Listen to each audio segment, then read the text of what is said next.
اعوذ باللہ من الشیطان الرجیم بسم اللہ الرحمن الرحیم۔ یہ سانپ بچھو ہر قسم کے خطرناک کیڑے کے لیے یہ دم ہے۔ یہ آپ دم کریں گے، جہاں بھی آپ لکیر کھینچ دیں گے وہاں سے سانپ بچھو بھاگ نہیں سکے گا۔ اور یہ اس کا دم بھی ہے، بچھو کاٹے کا بھی ہے اور سانپ کاٹے کا بھی ہے۔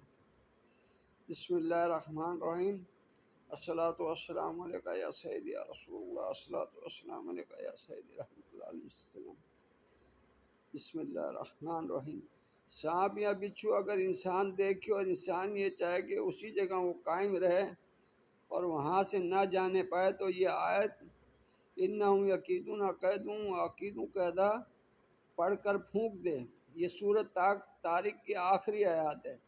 سانپ یا بچھو اسی جگہ قائم رہے گا اور وہاں سے حرکت نہ کرے گا۔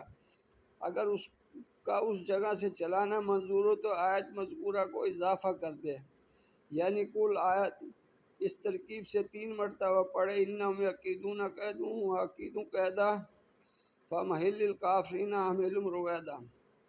سانپ یا بچھو فوراً چلنے لگے گا۔ اگر کسی مکان میں جن ہو، پری ہو، بھوت ہو، خبیث وہ مسان وغیرہ کا ڈر ہو تو اس آیت کو 3 مرتبہ پڑھ کر ہاتھوں پر پھونکے اور 3 مرتبہ دستخط دے۔ اثرات مذکورہ بالکل اس مکان سے دور ہو جائیں گے۔ انہم یکیدون کیدہ واکید کیدہ۔ اگر بچھو کا جھاڑنا منظور ہو تو 3 مرتبہ رومال پر آیت مذکورہ پڑھ کر رومال کو اینٹھا جائے، یعنی اس کو بل دیے جائیں اور اس کے بل اتارے جائیں پڑھتے ہوئے، اور بچھو کے کاٹے ہوئے سے معلوم کیا جائے کہ اب بچھو کا اثر کہاں تک ہے۔ جیسے جیسے بچھو کا اثر اترتا جائے اسی کو پڑھتا جائے، بچھو بالکل اتر جائے، درد بالکل ختم ہو جائے گا۔ لیکن رومال پر 3 مرتبہ پڑھے اور پھونکے اور اس کے بل چڑھے ہوئے اتارے۔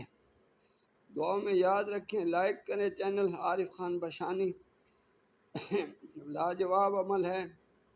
اجازت ہے آپ سب لوگوں کو کامنٹ میں ماشاءاللہ لکھیں۔ السلام علیکم ورحمۃ اللہ وبرکاتہ۔